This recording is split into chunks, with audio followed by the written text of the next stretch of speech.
Bonjour tout le monde. Aujourd'hui, on va parler du sens de la vie. Être plus heureux, s'accomplir, vivre sa vocation, qui n'aspire pas à ça? Parfois, on vit la tête dans le guidon.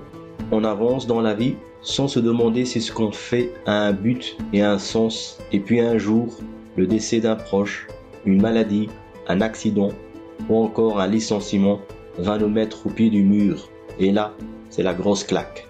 Pour éviter cette expérience, commence tout d'abord par répondre à ces questions. Est-ce qu'il y a du sens dans ma vie? Qu'est-ce qui fait sens pour moi? Qu'est-ce que tu veux concrètement pour avancer dans la vie? Et la question la plus importante à se poser est, quand tu fais ça, qui tu deviens?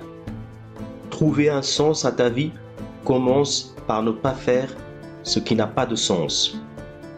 La logique du sens. Dis-moi sur quoi tu portes ton attention, je te dirai qui tu es. Tu veux donner du sens à ta vie, donne du sens dans ta vie. On va parcourir ensemble les principaux sens. La vue. Qu'est-ce que tu regardes tous les jours? Sur quoi tu focalises ton attention? Est-ce que tu focalises sur tout ce qui est négatif? Tu focalises sur les autres? Tu veux grandir, mon ami? Focalise-toi sur ce que tu fais du bien. L'écoute. Qu'est-ce que tu écoutes tous les jours? On a tous une petite voix interne. Fais attention à ce qu'elle te dit. Des fois, cette voix ne t'appartient pas. Surtout lorsqu'elle est négative et limitante.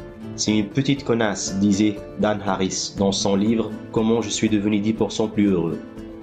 Le toucher. Tu es en contact avec qui dans ta vie? Qu'est-ce qui te touche? Choisis les livres, les films, les auteurs qui vont te toucher. L'odorat. Quand tu dis cette personne-là, je ne la sens pas. Comment tu réagis? Qu'est-ce que tu peux faire de mieux pour te tenir bien, pour se comporter bien? Le goût. Combien de fois tu as dit ça me dégoûte?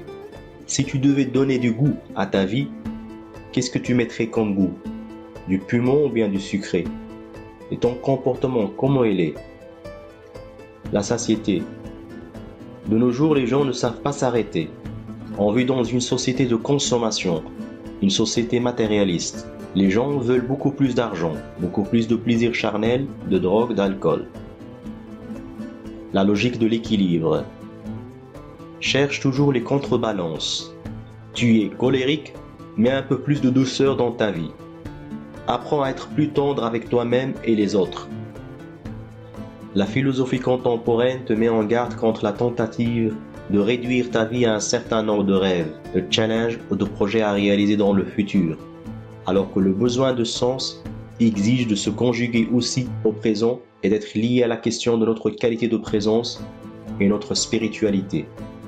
Comment est-ce que tu habites le moment présent et les relations que tu tisses? Sont-ils en cohérence avec tes valeurs profondes, tes aspirations personnelles? Pense à ce qui peut te donner de l'équilibre dans ta journée. Pour moi, c'est la prière, la méditation, les invocations, la lecture, l'apprentissage continu et le fait de passer beaucoup plus de temps avec ma famille et mes amis intimes. À bientôt. Trouvez votre voie. Ramadan Karim.